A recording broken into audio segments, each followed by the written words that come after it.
नाम हूँ श्रीनिवास साहू आश्रा फाउंडेशन को फाउंडर एंड ट्रेजरर। आज आमर पंचम प्रतिष्ठा दिवस पालन कर ये जो फाउंडेशन आपको ये कौन कौन काम करे आम मेन कम हूँ स्लम जो पे स्कूल जापार से एजुकेशन हेल्थ न्यूट्रिशन से वीकली आम न्यूट्रिशन प्रोवाइड करुँ आउ जो स्कूल जाऊना जापार से डिश कोर्स कराई से स्कूल रे एंट्री कराऊँगी क्वार्टरली आम हेल्थ चेकअप भी हुए से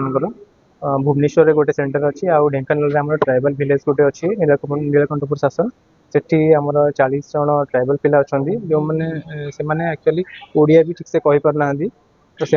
आम भाषा ओडिया को ट्रांसलेट कराई शिखा जाऊँगी शिखेकी तापर से स्कूल रे एंट्री करा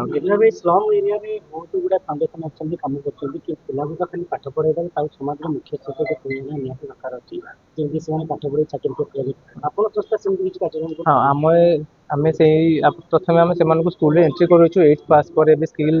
इंडिया से प्रोग्राम भी अच्छी तो से ट्राए करूँ 8 पास कर स्किल इंडिया पूरे कमी किसी ITI हो कि भी हो टेक्निकल जिन शिखेकी तो से किसी बिजनेस एक्चुअली स्टार्ट करेंगे से सब बस्ती अंचल पिलाने जो भुवनेश्वर साई बस्ती हो जो भी बस्ती अंचल पिला आना के परिवार बहुत कष्ट हो कारण से चाहते छुआटी पाठ न पढ़ी कर्मक्षेत्र कौन गोटे कम करते कष्ट हुए गार्डियन मान बुझे पिला मुख्य छतु आने एक्चुअली तो बहुत कष्ट होता है टिके लाइन को आसतु से पेरेंट्स मैंने डेली लेबर तो से जानी ना एक्चुअली पाठर महत्व कौन तो से बहुत कष्ट करें वॉलंटियर्स मैंने हूँ आम बहुत चेष्टा करूँ से मेन स्ट्रीम को आणिकी स्कूल दाखल करवा तो सेटा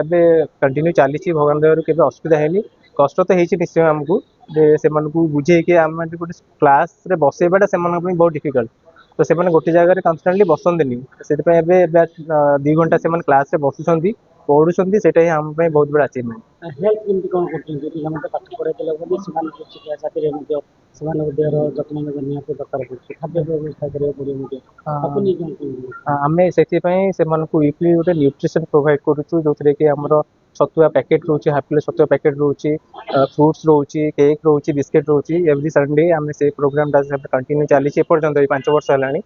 ता सहित से हेल्थ चेकअप आम क्वार्टरली हेल्थ चेक कैंप भी करुँ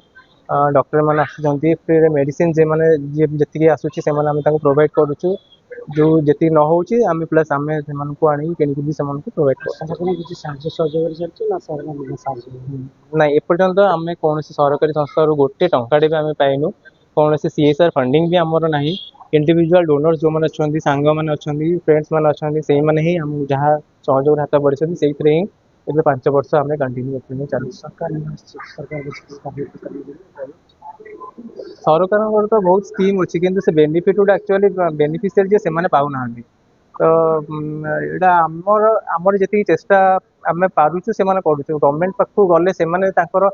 कौन स्कीम रोचे से एक्चुअली बेनिफिशियरी पाई पार ना तो आम चाहूनु गवर्नमेंट बेनिफिट आम किसी पाइबा आमर निज हासिल जी आम चेष्टा करूँ आम पे करूँ आगू से कार्यक्रम आम आम निज चेष्टा जारी रखी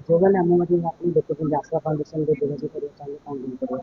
हाँ आमर ऑफिस अच्छी गोटे भुवनेश्वर रे अच्छी आम बरगढ़ ऑफिस अच्छी आमर राजाराणी बस्ती गोटे अच्छी ग्यारेज छक पाखे से गोटे एजुकेशन सेंटर अच्छी सेठी भी आम चाहिए भी आप संध्या बेले आम क्लास हुए एवरी संडे आम न्यूट्रिशन प्रोग्राम हुए सेठी भी से चाहिए भी आसिक देखिपारे बुली पारे प्लस आम भुवनेश्वर जो बरगढ़ आम ऑफिस अच्छी जो मैंने चाहिए भी आम कांटेक्ट करेंगे फाउंडेशन ट्रस्टी अच्छी लास्ट 5 वर्ष है जड़ित अच्छी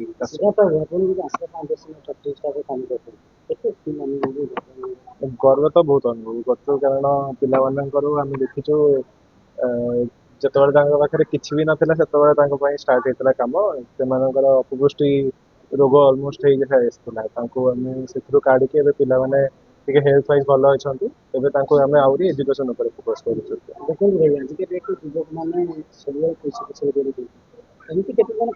समाज सेवा क्षेत्र समाज सेवा समस्ते खाली पैसा पछरे गोड़े से समाज सेवा करने को ही पड़ो समस्त आगू आणिले ही आम मैंने देशर उन्नति हो पार तेणु से खाली पैसा देखिले तो हेनी निजर गोटे आत्मा शांति भी दरकार अच्छे कम कर